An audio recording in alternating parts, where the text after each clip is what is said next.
Hello everyone, hello grade 9 students, it's me again Ma'am Terebena, your guidance counselor. So today, we are going to discuss our module 4 of your homeroom guidance. So alam ko na handang-handa na tayo, so please get your ball, pen, and paper. But of course, before we start, kung hindi pa kayo nakakapag-subscribe sa ating channel na Your Guidance Counselor, please do click the subscribe button and hit the notification bell para maging updated tayo sa lahat ng i-upload kong videos regarding, of course, homeroom guidance. Okay, so now, let's begin. Okay, for your homeroom guidance quarter 1 module 4, the title is Becoming Better with Self-Discipline. Okay, so the keyword here is self-discipline. Okay, so same thing with your previous module. Ayan, makikita nyo na naman dito ang gabay sa magulang or tagapag-alaga. Okay, so still, basahin muna natin ito bago tayo magsimula. Isinulat ang module na ito upang higit na malinang, mapagtibay at mapalalim ng mag-aaral ang kanyang disiplina at kontrol sa sarili sa tulong ng mga inihandang gawain. Ang isang kabataan na may maayos na disiplina at kontrol sa sarili ay mas madaling magkaroon ng pagkakakilanlan sa sarili. Higit sa lahat, mas madali siyang magiging kalmado lalo na sa gitna ng mga problema tulad ng nangyayaring pandemya ngayon. Dinisenyo ito para sa distance learning o alternatibong pamamaraan ng pagkatuto na hindi nangangailangan ng pisikal na presensya sa paaralan bilang tugon sa direktiba ng pagkansela ng face-to-face class dulot ng pandemyang COVID-19. Maaaring may mga pagkakataon na hihingiin ng mag-aaral ang inyong patnubay sa pagsunod sa mga tagubilin, pagsagot sa mga tanong sa bawat bahagi ng mga gawain at maging sa pagkakaroon ng mga kakailanganing materyales base sa nakatakdang gawain. Hinihiling ng kagawaran ng iyong suporta upang matagumpay niyang maisakatuparan ang mga gawain. Makatutulong ang araling ito upang hubugin ang kanyang kabutihan na tanggapin ang pagkakaiba-iba ng bawat tao sa katangian, kakayahan, damdamin at pananaw. Tiyakin na sasagutin niya ang bawat bahagi ng module ng tapat. Kinakailangan din ang long folder na magsisilbing portfolio ng mag-aaral sa homeroom guidance. Dito isisilid lahat ng gawaing natapos sa bawat bahagi ng module. Tiyaking maipapasa ito sa petsa at oras na itinakda ng kanyang gurong tagapayo. Okay, meron dyan reminder na kailangan ninyong ilagay ang inyong mga sagot sa isang folder at ito ay magsisilbing portfolio ninyo para sa inyong homeroom guidance. Okay? I hope na may laman na ang ating folder kasi pang module 4 na natin. So I hope na meron tayong module 1, 2, and 3. So kung wala pa tayong module 1, 2, and 3, so please watch my previous video on module 1, 2, and 3. Okay? So for the introductory message for you, my dear learner, okay, so this module is designed to help you know more about self-discipline and how it helps you to develop a positive self-concept. There are activities that require a deeper look at yourself and will make you reflect on self-discipline practices in your decisions and actions. So again, ang learning module na to ay may 6 na indicative tasks which are as follows. We have the let's try this, let's explore this, keep in mind you can do it, what I have learned, share your thoughts and feelings. Same thing with your module 1, 2, and 3. So learn and be better.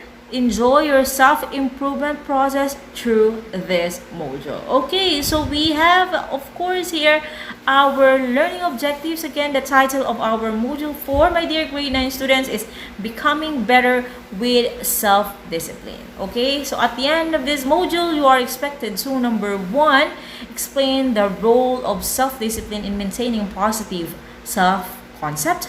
And number 2, analyze how self-discipline reflects one's action. And number 3, narrate insights on applying self-discipline in facing personal changes. So of course, it's good for week 4 of first quarter, and suggested total time allotment is 60 minutes. And you will be needing the following. We need clean sheets of paper or bond papers, pen or pencil, and any coloring materials. And of course, for the introduction, are you now ready, my dear grade 9 students? So let's begin. Okay, so again, the title of our module 4 is Becoming Better with Self-Discipline. So for the introduction, this module is intended to instill you the importance of practicing self-discipline in everyday life. So therefore, we will be able to learn how important self-discipline is in our everyday life. So isn't it exciting, my dear grade 9 students? So this is important as you stay strong and motivated in the midst of the pandemic and as you begin to adapt to a new way of seeing things and this so-called new normal. Okay, so self-discipline is the ability to control one's feelings and overcome one's weaknesses. So the question is, do you have this self-discipline? Because it is defined here, when we say self-discipline daw, ito daw yung abilidad natin na makontrol ang ating mga pakiramdam, ang ating feelings, okay? And overcome one's weaknesses or malampasan ating mga kahinaan. Ayan. Meron ba tayo noon na self-discipline? So I hope na kung wala pa man tayo bago magsimula ang module na ito after ng discussion natin is you will be able to realize and think of ways on how to develop your, of course, self-discipline. Now, self-discipline is also necessary for distance learning. So now that we are having our distance learning, so this is our new normal, so napaka-importante daw na meron tayong self-discipline. Okay, so since the traditional ways of learning are temporarily suspended, you are committed to learn from home for now as effectively as possible. Sometimes relying on the assistance that we get from our teachers, parents, and the community in general. Okay, so if you are the type of learner who normally needs to hear what you have to do, it is about time that you strengthen your self-discipline and become focused and independent in no time. Lalo na sa panahon natin ngayon na kung saan ay tayo ay nag-aaral sa kanilang mga bahay lamang, nangangailangan talaga na ma-develop natin ang ating self-discipline nang sa gayon ay mas maging epektibo ang tinatawag nating modular type of learning or modular learning. Ayan. Okay, so in this module, you will exercise and test the discipline you have in yourself by not allowing external factors affect your focus and goal to complete your school task. You will also relate personal changes, problems, and situations that you encounter which require self-control in order to overcome the said challenges. Okay. So dito sa module na ito, magkakaroon tayo ng pagkakataon na mapag-aralan kung paano ba talaga tayo makakapag-focus sa ating mga ginagawa at of course, in order for us to complete our goal, to complete our school task.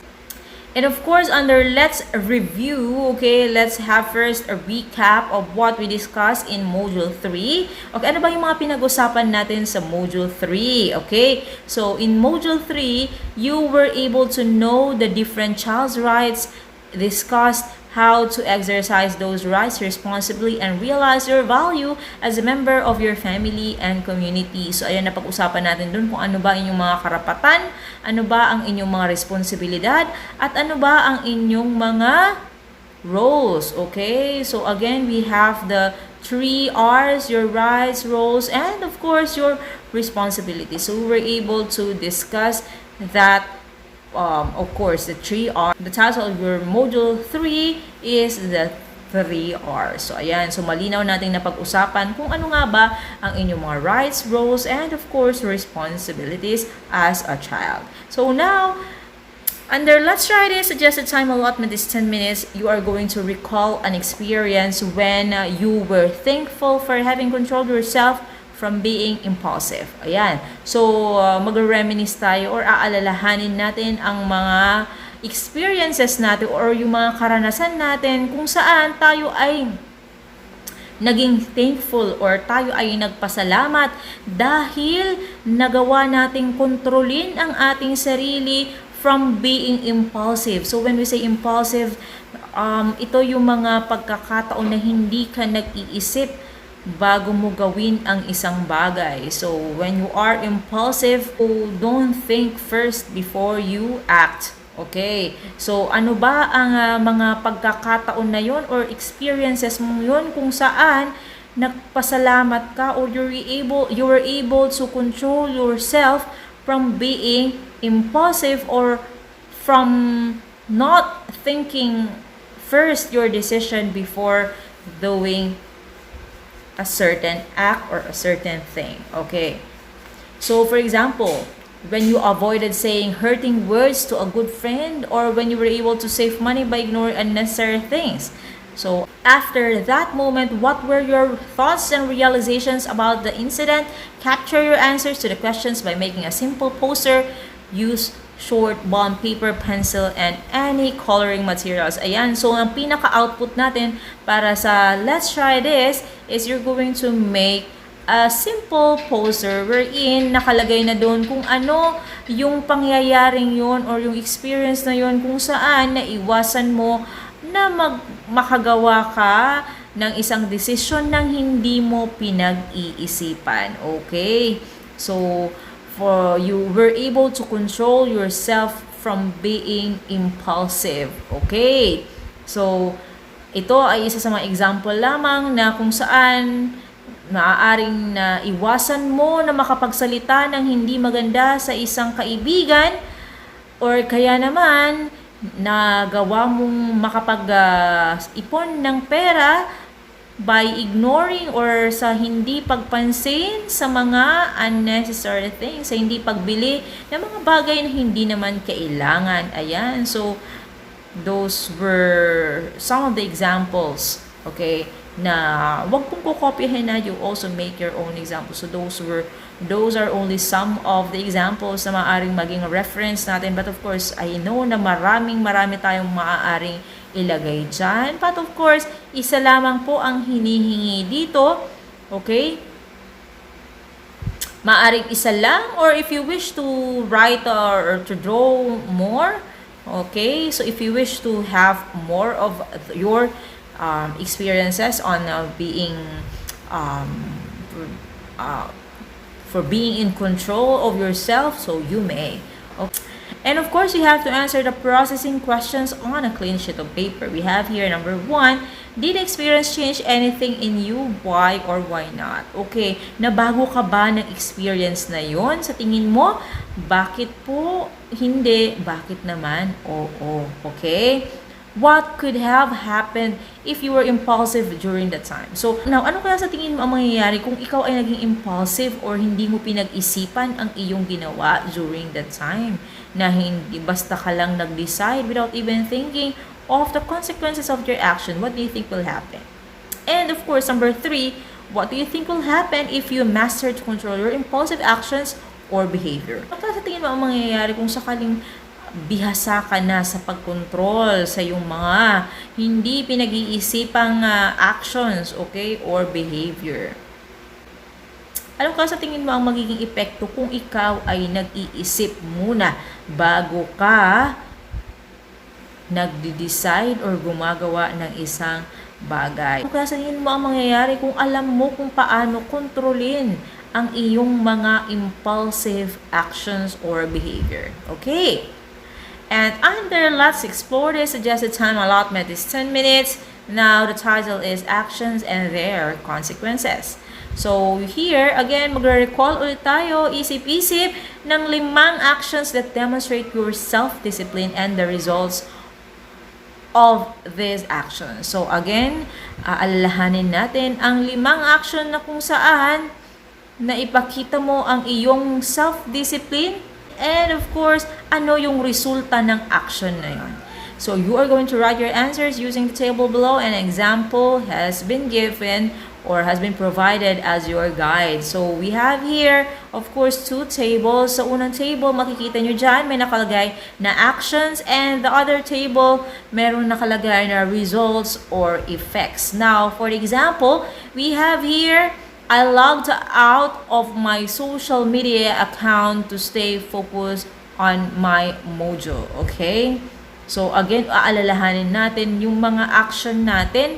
or yung mga ginawa natin na kung saan nagkaroon tayo ng self-discipline or nadisiplina natin ang ating sarili. And ano ba yung naging epekto nito? Para sa example dito, nagawa niya daw na i-log out ang kanyang social media para mas maging focus siya sa kanyang module. At ano yung naging epekto noon? Ano ang naging resulta?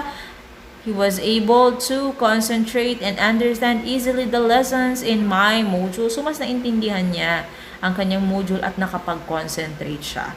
So, ikaw, ano kaya yung mga actions na ginawa mo na may na kung saan na i-apply mo ang self-discipline at ano ba yung naging epekto nito sa'yo? Okay? We have here a processing question. How do you feel about yourself upon seeing all your answers? Ano ba yung naramdaman mo sa iyong sarili nang makita mo ang iyong mga sagot? So, nagkaroon ka ba ng sense of fulfillment or accomplishment that you were able to control yourself and discipline yourself? Okay, para sa akin, ang mga maliliit na bagay na yun, pag nagawa mong makontrol ang iyong sarili, that should be celebrated, okay? Reward yourself for those little accomplishment, okay? So, and of course, we have number 2. Are those actions helpful for you to have a positive image of yourself? How? Okay, so yung mga ginawa mo bang actions ay makatutulong para ikaw ay magkaroon ng positibong imahe ng iyong sarili or positive image of yourself? And how? And number 3, how should your self-discipline improve the way you see yourself? Ano bang nagagawa ng self-discipline para ma-improve ang paraan ng pagtingin mo sa iyong sarili? Okay? So, how should your self-discipline improve the way you see yourself? Okay. And now, under keep in mind, suggested time allotment is 15 minutes. It is stated here that self-improvement does not only manifest in your physical look, as it can also be seen in your behavior, command of emotions. Ayan, so hindi lang nakikita ang self-improvement sa panlabas na anyo, di ba? Kundi nakikita ang improvement, ang self-improvement, of course, sa ating mga kinikilos, sa ating behavior, and of course, sa ating emosyon. Hence, when you develop self-discipline, you can see yourself regulating your emotions well and deciding carefully before taking actions. Now, if you are self-disciplined already, accordingly, you can now regulate your emotion, or you know how to control your emotions well. And by controlling also your emotion, you are able also to decide carefully before taking actions. Ayan, kasi napipigilan mo ang sarili mo na mag-decide agad-agad, di ba? And be impulsive based, kasi nagiging impulsive tayo because of our emotions, right?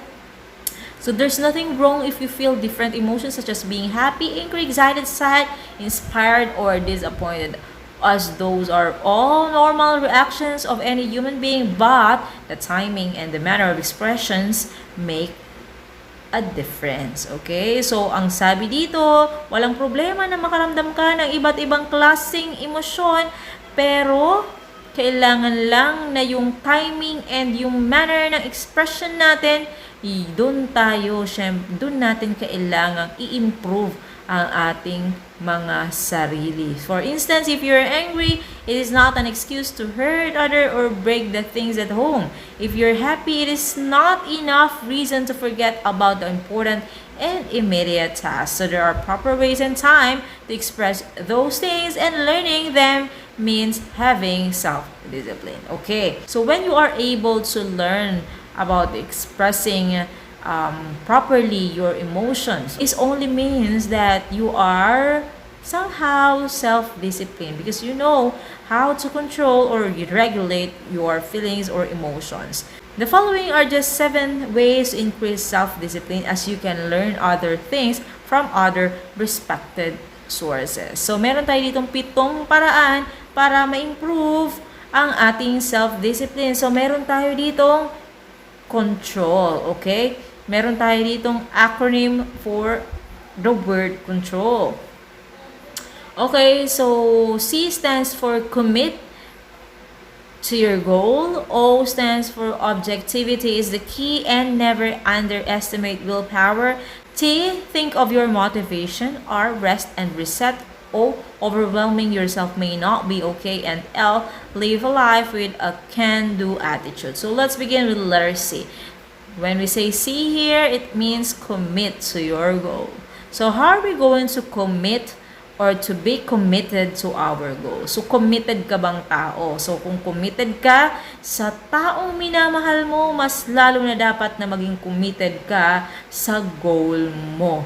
Whether it's getting over your emotions or getting enough sleep at night, it is important to go back to your goals and remind yourself why you need to do it and stick to it. Okay? Ano man ang emosyon mo sa mga panahong iyon, kailangan natin na i-remind lagi ang sarili natin sa ating mga goals or ating mga inaasam. Okay? So, napaka-importante na i-remind daw natin ang sarili natin kung bakit natin kailangan gawin ito. And of course, we have to stick to it. So, that's how we become committed. So, for example, kahit na medyo tinatamad ka, di ba? Paminsan-minsan, tinatamad tayo or we feel bored because minsan naboboard tayo dahil mag-isa lang tayo. Unlike before, nakasama natin ang ating mga kaklase na sumasagot sa ating mga modules or kasama natin ang ating mga kaklase na nagle-lesson. So now, if you are committed, if you have this goal to finish your studies, to pass this grade level, so therefore, kahit na ano pa man ang nararamdaman mong boredom, still you will pursue well, or you will still study hard, because you have your goal and you are committed to finish that goal. Okay? And that's for letter C. So you have to commit to your goal. And of course, we have here letter O for objectivity. Okay? So objectivity is the key. Don't be too hard on yourself, but don't be too easy as well. So dapat balance lang, wag mo naman masyadong pahihirapan ang sarili mo, but do not be so lax also, okay? So put yourself in another perspective aside from yours so that you can look at the bigger picture of the situation. Okay? So be objective, okay? Letter O, objectivity is the key. And of course, we have your N. N stands for never underestimate willpower. Okay? So, ano ba itong willpower na to? Use your inner strength to resist temptations that will set you back from your goals. Okay? So, kailangan meron tayong willpower para magawa nating makontrol ang ating sarili. So, pag sinabi nating willpower, ito ang ating inner strength, ito ang ating kakayahan na i-resist ang lahat ng mga temptations sa ating paligid at para naman makamit pa rin natin ang ating mga goals kahit na napakarami ng balakid para maabot natin ang mga goals natin or ang ating mga dreams, okay? So do not underestimate its power, okay? The power of your willpower. Okay, and of course we have your letter T. When we say T stands for think of your motivation. Ano ba yung mga bagay or ano ba yung nagmo-motivate sa iyo? Ano ba yung mga bagay na nakapag-motivate sa iyo? So people have attested that constantly being presented with the reasons why they set their goals has an immense effect in helping them achieve what they want. Okay? Ano bang nakakapag-motivate sa iyo? So kailangan mo lang na isipin constantly kung ano ba yung dahilan kung bakit ka nag-set ng goal na yon. Ano ba yung dahilan kung bakit kailangan mong marating ang goal na yon. So every time that you remind yourself of your goal, so you will always feel motivated. So always think of your goal, think of your motivation. What are the things that keep you going? Okay? So yan ang mga kailangan nating i-remind lagi sa sarili natin para pag medyo nakakalimot tayo at nawawalan tayo ng gana sa mga bagay-bagay. So that will keep you going. Those motivation, of course, will help you to carry out your plans, to make all the things that you would like to have or to you would like to do. So you always just keep motivated always, and you just have to find what's your motivation. Okay, and of course you have to rest and reset. Okay, kailangan natin ng RR. So when we say R, kailangan natin ng rest at kailangan nating mag-reset. Okay? So when we say rest, you don't have to always outrun your goal. There are days when you walk on much slower pace and feel less motivated, but use those days to help you power through and reach your goal. So it's okay na kung minsan ay tinatamad ka, 'di ba? Rest if you must, but do not quit, okay? So, wag kayong tusuko para sa inyong mga goals, para sa inyong mga pangarap. At sometimes, kailangan lang natin pindutin ang reset button, ulitin ang lahat, okay? Baguhin para nang sa gayon ay magkaroon tayo ng panibagong motivasyon o magkaroon tayo ng panibagong motivation or drive na para tapusin ang mga bagay na nasimulan na natin. Okay?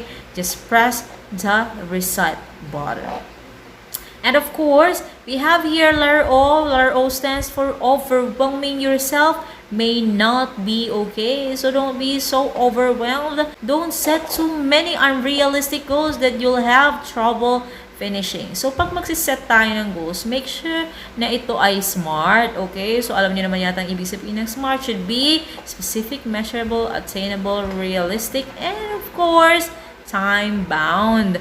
It's better to set one at a time than being overwhelmed with too many that you can no longer handle, okay? So, paisa-isa lang tayo ng goal. Kung hindi mo, mag-set ka lang ng goal na sa tingin mo ay kakayanin mong maabot para hindi ka masyadong ma-overwhelm at mahirapan masyado, okay? But of course, sabi nga 'di ba, when we make our goals should not be so easy, dapat hindi naman masyadong madali at hindi naman masyadong mahirap, okay? Dapat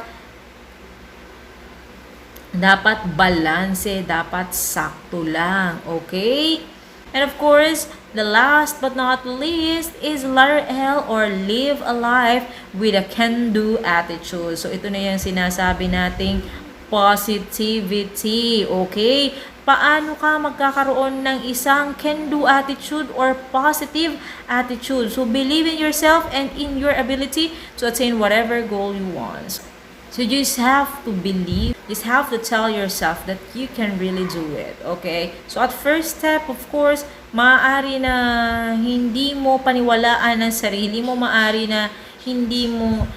sabihin mo na hindi mo kaya, mahirap sa simula, pero alam ko na kakayanin at magagawa mong tapusin kung ano man ang iyong nasimulan at magagawa mong abutin kung ano man ang iyong pangarap. There are times that you will really feel exhausted, tired, you will feel overwhelmed with a lot of things.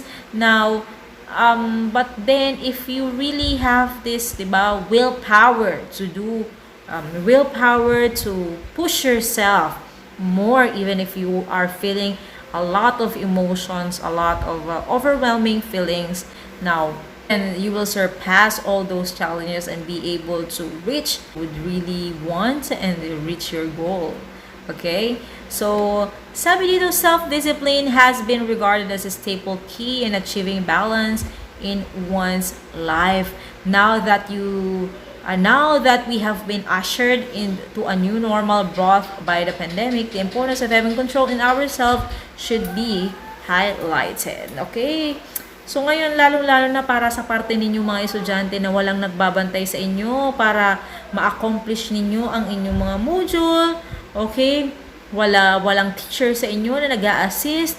Napaka-importante na kayo mismo ang dumisiplina sa sarili nyo sa pamamagitan ng pagsiset ng time kung kailan kayo mag-aaral. Ano ba yung mga kailangang pag-aralan sa oras na to, sa araw na to? Ano ba yung mga deadlines mo din? Ano ba yung mga kailangan mong i-accomplish? So those little things, you have to set it to yourself. And that is one way of having self-discipline, my dear students. So, alam mo dapat kung anong oras ka mag-start, and you have to be consistent. Okay? So, in order for you to be self-disciplined, kailangan nating maging consistent sa lahat ng gagawin natin sa oras, kung ilang oras man yan, kung ano yung mga gagawin natin sa oras na yan. We just have to be consistent. Now, under you can do it, suggested time allotment is 5 minutes after learning how self-discipline plays an important role in the development of your positive self-concept. Now, you are going to identify one behavior that you will try to do as you attempt to practice self-discipline. So, kailangan lang natin kumpletuhin ang phrase na ito, and you are going to write your answer, of course, on a sheet of paper. So, from now on, I will try to. Okay? So, ngayon, ano ba yung mga naiisip mong gawin? Okay? Mga gusto mong subukan para sa moment na ito. Kailangan mong ilagay dyan kung ano yung mga natutunan mo. Okay, so kasi napag-aralan natin kung ano ba ang self-discipline at ano ang importanteng role nito sa pag-develop ng positive self-concept. Now, i-identify natin kung paano ba mapapractice ang iyong self-discipline. Pamamagitan ng pagkompleto ng phrase na ito. Okay? From now on, I will try to. Okay. And of course, under what I have learned, suggested time allotment is 10 minutes. The title is Thinking and Acting Ahead. So what you're going to do is, number 1, you're just going to copy the table below on a clean sheet of paper or bond paper. So meron tayo ditong table, may 3 column. Okay? So may nakalagay na situation, what can go wrong, and prevention. You are going to think of 3 situations that you can possibly encounter in life. Ano ka sa tingin mo ang 3 sitwasyon na maaaring ma-encounter mo sa iyong buhay or maranasan mo or makasalubong mo sa iyong buhay? Then think about what you can go wrong in every situation you provided. And finally, write about possible prevention that you can do in order to avoid what can go wrong. Sabi dito, kailangan mo daw na isipin kung ano kaya sa tingin mo yung maling nagawa mo, okay, sa sitwasyon na yon. And finally, ano ba sa tingin mo ang mga maaari mong gawin para ma-prevent mo ang ganong klaseng sitwasyon, maiwasan ang mga posibleng hindi magandang mangyari sa bagay na yun, sa sitwasyon na yun. So, ano ba yung isang sitwasyon na maaaring ma-encounter mo sa buhay mo? Okay? And of course, under share your thoughts and feelings, suggested time allotment is 10 minutes. The title is Letting Go. So, you have here the instruction. Number 1, you're just going to draw 6 to 8 balloons on a clean sheet of paper or bond paper. So, magdodrawing tayo ng 8. 6 hanggang 8 lobo sa isang malinis na papel. And then number 2, you're going to think carefully about the things about yourself that hold you back from exercising better self-discipline. Or ano ka sa tingin mo mga bagay na pumipigil sa'yo para magawa mong disiplinahin ang iyong sarili? Ano ba sa tingin mo ang mga hadlang para sa pagdisiplina mo sa iyong sarili? Okay. Accordingly, you have to close your eyes for a while and imagine letting go of your unhelpful behaviors, traits, and practices. Now, you're going to close your eyes and imagine, okay?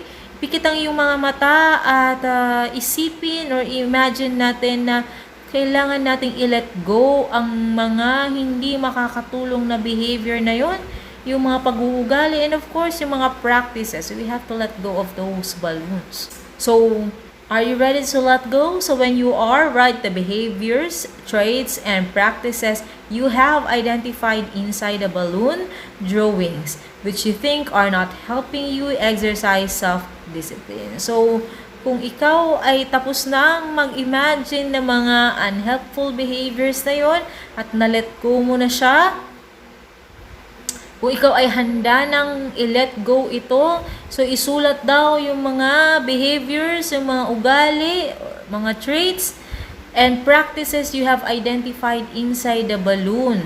Okay? So ilalagay natin ito sa loob ng balloon. Ilalagay mo ito sa sinulat mo, then drawing mong balloon. na sa tingin mo ay hindi makakatulong sa'yo para ma-exercise mo ng maayos o magawa mo ng maayos ang pagdisiplina sa iyong sarili. Okay? So, ano kaya sa tingin mo yung mga practices, mga ugali, mga traits na maaring hindi makatulong sa'yo para para mas madisiplina mo ang iyong sarili. Okay? So, isusulat natin ito sa mga balloons. Okay? Susulat mo sa lobong yan yung mga dahilan kung bakit sa tingin mo hindi mo na-exercise o hindi mo nagagawang madisiplina ang iyong sarili. Ano ka sa tingin mo yung mga traits mo, yung mga ginagawa mo, or yung mga practices mo na sa tingin mo hindi makakatulong para magkaroon ka ng disiplina sa iyong sarili. Okay? So, ayan, napakaganda ng activity na ito because here, you will let go of those unwanted behaviors, okay? You will let go of those negative attitude you will let go of those practices. Ibig sabihin, alisin na natin ito sa buhay natin. Kaya nga i-let go na natin ito nang sa gayon ay mas madisiplina natin ang ating mga sarili. At kung may totoo nga kayong lobo, bakit hindi, di ba? So, i-imagine. Pero kung wala man, i-imagine nyo na lang na talagang ayaw nyo na magkaroon pa kayo ng mga ganong practices, ng mga ganong ugali, ng mga ganong traits, mga behavior, kaya naman pinapakawalan nyo na ang lobong yun. Okay? So, we are done with our Module 4. Congratulations, my dear grade 9 students. Ayan. Okay, so we are done with our Module 4, my dear grade 9 students. So, congratulations again. So, palakpakan nyo ang inyong mga sarili dahil nakaabot na kayo sa Module 4, di ba? Malayo-layo na rin ang ating naabot. So, malapit na rin tayong matapos sa ating Quarter 1. Pero, of course, huwag tayong bibitaw dahil marami pa ang modules na ating ibibigay. So, again, napakaganda na naging usapan natin para sa araw na ito dahil na tutunan natin kung paano natin didisiplinahin ang ating mga sarili. Ayan, isa ito sa mga mahirap na gawin, di ba? Pero, syempre, unti-unti, di ba? Matututunan din natin na somehow madisiplina ang ating mga sarili. Lalo na sa panahon ngayon na tayo ay nasa bahay lamang at walang nag-a-assist sa ating pag-aaral. Napaka-challenging ng magiging role ninyo bilang estudyante kung paano nyo didisiplinahin ang inyong sarili. Sa gayon ay maabot ko pa rin ang inyong mga inaasam sa buhay, ang inyong mga pangarap. Okay, so this will be a challenge for you, my dear students, but of course, if we have this, sabi nga, diba, kung meron kayong willpower, if you believe that you will really achieve the goals that you set. Now, there's no impossible, di ba? Walang imposible. Kung maniniwala ka na magagawa mo madisiplina ang iyong sarili, magagawa mo maabot lahat ng iyong mga goals, ang iyong lahat ng iyong pangarap. And someday, masasabi mo sa iyong sarili na maraming salamat at nagawa kong disiplinahin ang aking sarili. Okay? So, lahat naman ng mga successful na tayo,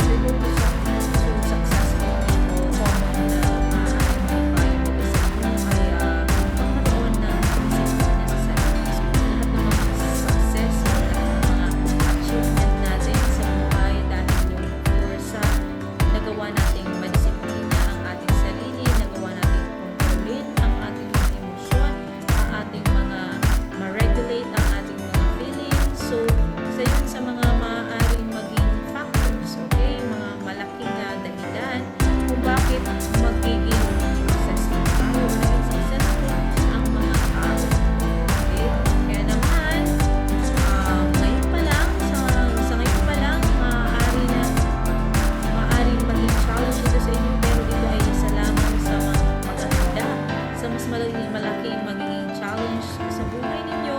So, therefore, nangangahulugan na napaka-importante na ngayon pa lang ay magawa nyo ng disiplina ang inyong sarili nang maging handa tayo sa mga susunod pang kabanata ng ating buhay. Again, so, disiplina ang kailangan nang tayo ay Umunlad, kaibigan. Okay, so that's from your guidance counselor, Ma'am Tere. That would be all for now. Again, this Ma'am Tere Bena, your guidance counselor, saying bye for now and see you on our next module.